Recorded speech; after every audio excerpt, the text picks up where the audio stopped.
In PC and mobile, I show you in a few moments how to join Eclipse RP Discord server.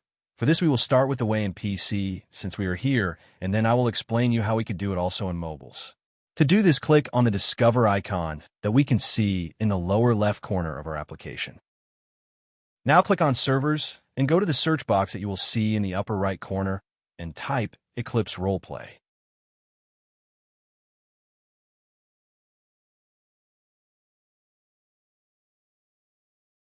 Now click on the server we are looking for and then click on the Join button at the top of our Discord application.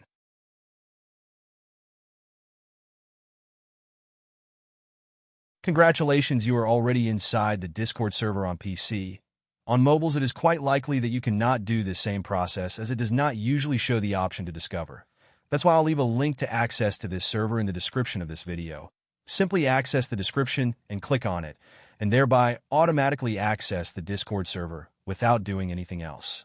Please give a like to this video, comment, and subscribe. Until the next one.